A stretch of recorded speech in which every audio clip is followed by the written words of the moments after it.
There we go.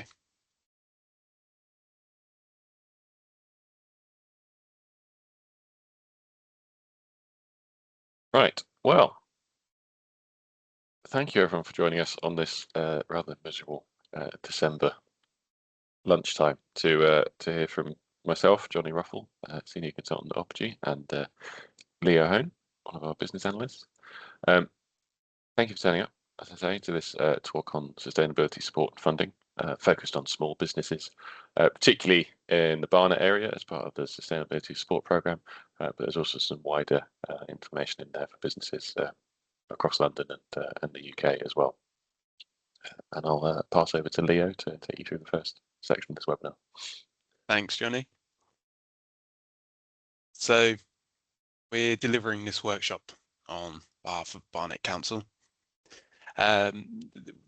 They have secured some funding from the Mayor's Air Quality Fund and have used that to develop a programme which we're calling the Barnet Sustainability Support Programme. The goal of this is to help independent businesses in both Burnt Oak and Edgware to help them take simple, achievable steps towards better environmental performance. So that will include things like reducing energy costs, cutting emissions, and improving air quality in the local area. A big part of the programme is about helping businesses to build sort of longer-term resilience and stay competitive whilst improving their kind of environmental credentials. Everything that's offered through the programme is tailored to the specific business, and we're recognising that sustainability looks different depending on both the business size and the kind of sector that business falls in. What's on offer through the programme? So it's completely free for businesses in Burnt Oak and Edgware, and includes a sustainability health check, where we'll visit your premises and look at some of the ways in which we can help you to enhance efficiency of your operations. We'll turn these suggestions into an action plan with practical steps that you could take. And importantly, there's also a cut of a £20,000 grant pot, which you can use to help implement these improvements. The support is available to businesses in a range of sectors: hospitality, venues, retail, personal and professional services as well. So if you are a small independent businesses in Barnet, then chances are that you'll be eligible for some support. So if any of that sounds relevant, please feel free to get involved. It's easy to sign up, and like I say, all of the support is free. You can drop us an email at greenbusinessbarnet@opg.uk. Give us a call on the number on the screen, or I'll pause for a second so you have an opportunity to scan the QR code, which will take you to a short form that you can complete and give us a few contact details. Okay. So in addition to the Sustainability Support Programme, we've identified a few additional funding opportunities for businesses in Barnet. We've got the Barnet Community Energy Fund. This supports community groups predominantly, so charities, CICs, that type of thing, to help them develop clean energy projects. There are grants available of up to £15,000, which can be used towards the development of these clean energy projects. While strictly not open to private businesses, there's certainly an opportunity there for small business owners to collaborate and purchase cheaper clean energy from these community groups and energy projects. Additionally, there's Wenter's Barnet Business Startup Programme, delivered in conjunction with Barnet Council. Whilst not strictly a grant, it's funded by the UK Shared Prosperity Fund. The programme provides free business support, training and mentoring, which is particularly sort of catered towards newer or rapidly expanding businesses. Additionally, we've identified a number of networking and kind of support opportunities or organisations throughout Barnet. They can be an important part of sustainability because it gives businesses an opportunity to kind of share ideas and learn from one another about things that might work, and the kind of real world implications of implementing sustainable practices into your business. A few of the opportunities that we've identified are the business breakfast that are hosted by Barnet Council. So they host monthly in-person breakfasts, which will give you an opportunity to meet other local business owners. There's the Business Improvement District in Edgware, which is the first of its kind in Barnet, and it's designed to kind of facilitate collective improvement of the town centre. And there's the Chamber of Commerce, which also provides a range of kind of business support opportunities and also hosts in-person networking events. A few additional networking opportunities, as I mentioned previously, Wenter's Barnet Business Startup Programme is available in addition to the kind of workshops and training available there. They also host networking sessions. There's also the Firefly Hub and the West Hendon Business Association, which two kind of programs which also will host in-person Barnet-based networking sessions. The council themselves have a range of kind of business support resources on their website. So they have a library of videos which small businesses can tap into, covering topics from marketing to funding opportunities to sustainability. There's also the Barnet First e-newsletter, which I would recommend anyone on the call sign up to if you're a Barnet-based business. It will keep you up to date with kind of local events and other additional opportunities. There's also a web page on Barnet's website, the council's website, tailored to growing your business, particularly catering for kind of small business owners in the area. The Barnet Zero Pledge is a voluntary commitment that demonstrates your business is taking sustainability seriously. This is another offering from the council. Signing up gives you public recognition, access to events and further networking opportunities, and often increases visibility within the local community.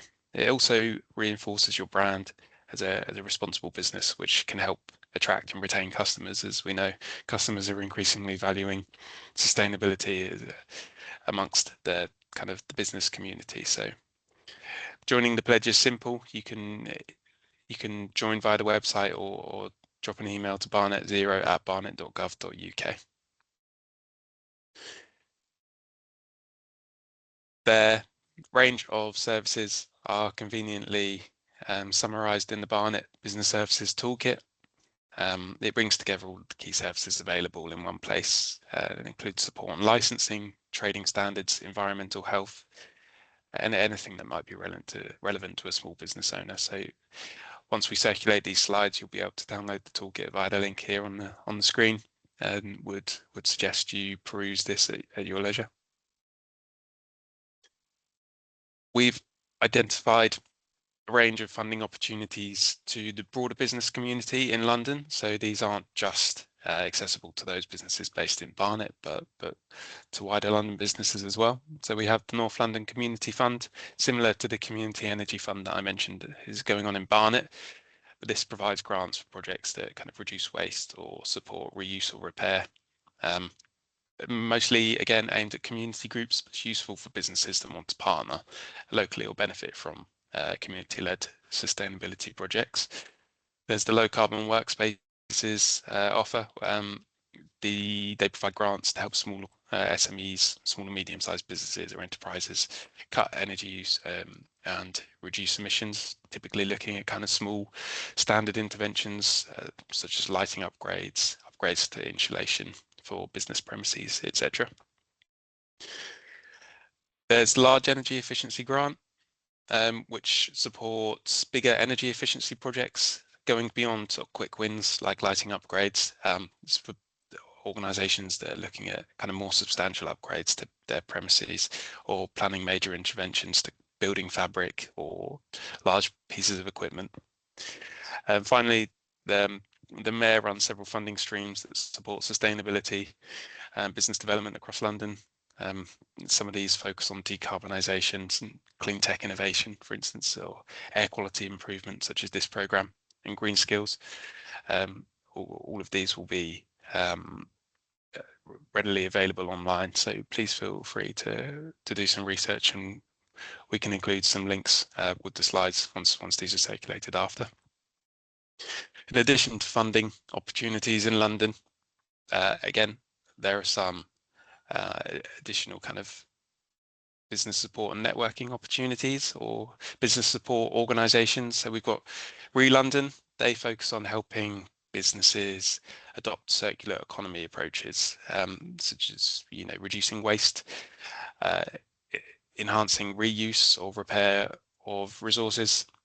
They offer practical advice, innovation support, and the odd bit of grant funding as well to help businesses redesign their operations and become more sustainable. A great source of support for any businesses looking to cut waste or explore new circular products or services.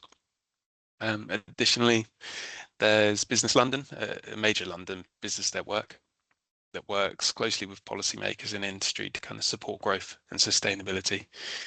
They offer research, events, practical guidance to help businesses understand sort of changing expectations around net zero and green growth. So certainly two organisations that would be worth exploring or contacting if you're a business owner in London.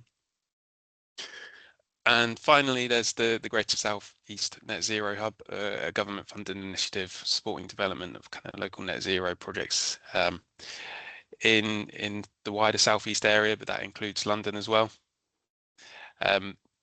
Two of the kind of programs that are supported by the Greater South East Net Zero Hub are the Zero Carbon Accelerator, backed by the Mayor of London, which provides advice and training, sometimes finance as well for businesses looking to reduce their emissions, and the Green Funding and Finance Finder, which is a signposting practical tool which helps businesses locate grants, loans, or investment options for kind of sustainable development.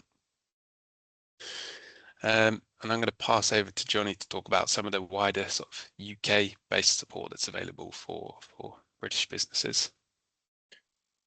Thank you, Leo. As you say, yeah, casting the net a little bit wider across the UK, we have a few options. And if you attended our first workshop or have caught up on the YouTube recording of it, you'll know that heat decarbonisation is a really important part of decarbonising the economy, and there is support in the form of grants to achieve that. You may have heard of the boiler upgrade scheme. It doesn't only apply to domestic properties, it is actually applicable to businesses as well. It's a national grant for replacing fossil fuel heating with low carbon alternatives. The funding is available until 2028, and with the properties that it will then be applicable to are small, medium homes or businesses will be sort of qualify for this level of support. Currently, it provides up to £7,500 towards a heat pump, either air source or ground source heat pump, or if you don't have a gas connection, £5,000 towards a biomass boiler. But recently we heard that it will actually be expanded in 2026 to include more technologies that can help us decarbonise. So that includes air-to-air heat pumps. So this is basically just air conditioning units that can be used to heat your property in the winter, as well as cooling it during the summer. So making it more comfortable for yourself, your customers, and your employees when we get some slightly hotter days. There'll be about £2,500 available for an install of an air-to-air heat pump next year. And also heat batteries and thermal storage. The details are still being worked out on this one, but these are essentially stores of thermal energy that can be charged up at cheap rates, say overnight, and that heat used throughout the day. And on the right here, we have an example in a domestic property, but applicable to any commercial premises with a wet heating system, something called a zero emissions boiler, which is basically a hot box of rocks that can keep you warm while reducing carbon. Moving on, we also know that energy itself is really important in terms of decarbonising where our energy comes from. The regulator Ofgem is a good source of advice on this one. If you follow this link when the slides are circulated, you can find further information on business energy efficiency grants and schemes that they are promoting or distributing. It includes energy efficiency advice. So the greenest energy we use is the stuff that the energy we don't use, and that's also the cheapest, which is helpful at the moment. So energy efficiency advice is always useful. Advice on other energy schemes, loans and grants can be found via that link, and also a specific section on grants from energy providers directly. Worth having a little look at, especially if you're struggling with your bills as a business. Do get in touch with your energy provider. And lastly, while not specifically a grant, an investment in your own sort of renewable technology, such as wind, solar, or battery storage, can give really decent long-term savings, and it's a good investment for most businesses. This can be complemented by some of the grants and loans Leo talked about earlier, and also perhaps a collaboration with a local community energy group who could sell you clean energy in exchange for using a roof space nearby you. And next, we have the other big one that we talked about in the first workshop, and that is transport. So decarbonising transport is really important to meet our net zero goals.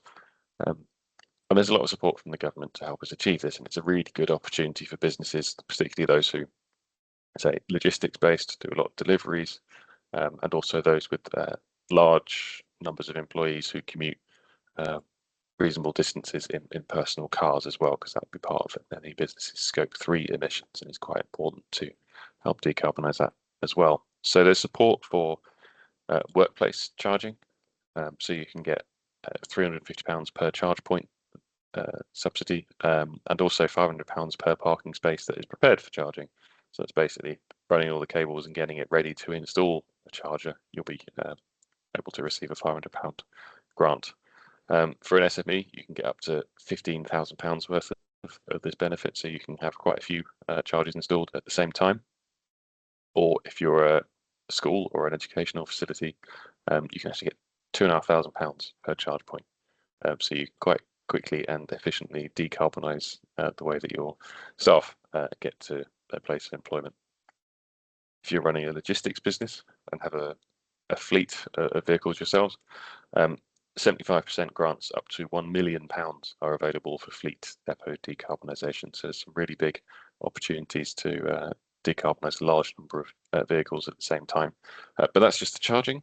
There's also support for purchasing vehicles as well. So for a business themselves, if they need a company van or a company truck, there are grants between £2,500 and £25,000 for plug-in vehicles, battery electric vehicles. Grants available directly from the government to reduce the cost of purchase.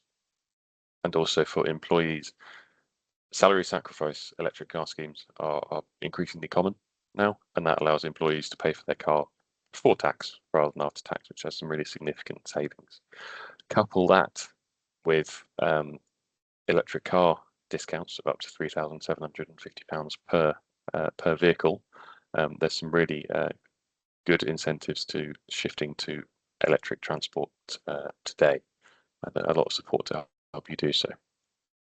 Moving on. In terms of networking opportunities, so on a UK-wide basis, you could look at the Federation of Small Businesses.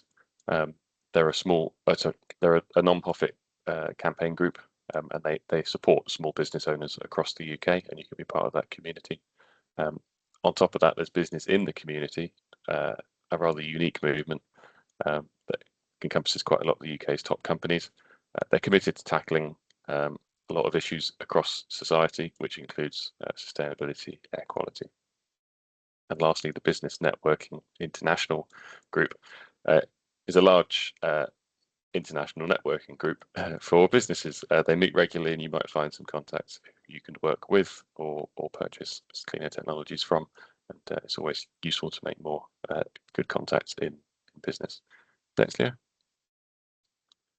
Lastly, from me, some useful resources for you to take a look at. First one here, the Willow Review. Again, this was covered in our first workshop, so do look back at that recording, or you can click this link and find the report directly.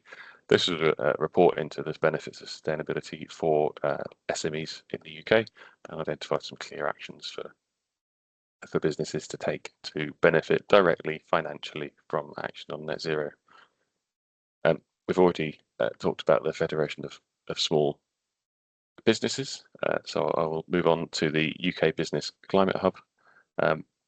It's a really important platform which provides a lot of guidance and tools for SMEs across the country to develop sustainable practices and thereby reduce their emissions. Extra support on this is available through the Energy Savings Trust, free and impartial advice on how to reduce energy use and therefore save money. And they will also help you signpost you to more relevant grants for your business. The SME Climate Hub is an organisation where you can both get advice and information, but also display your decarbonisation plan, perhaps the one that you receive as part of the Barnet Sustainability Programme. You can put your goals on there, display them, and be proud of what you're doing to reach net zero. And lastly, if you are a business that produces a lot of waste, particularly food waste, take a look at WRAP. They're an NGO that supports reducing waste across the economy. And back to Leah. Yeah, thank you for that, Johnny. So just lastly, to close, a reminder that if you're a small business in Burnt or Edgware, there's some free sustainability support available for your business. We can assist in developing a decarbonisation plan and providing you the financial support to implement those measures, which has kind of long-term benefits for your business in terms of financial savings, emission savings, and reputation as well. So yeah, please feel free to scan the QR code on screen. But that brings us to the end of our content. So if any attendees have any questions, please feel free to pop them in the chat, and Johnny and I will do our best to answer them. But otherwise, we'll probably stop the recording there. Thank you everyone for your attention.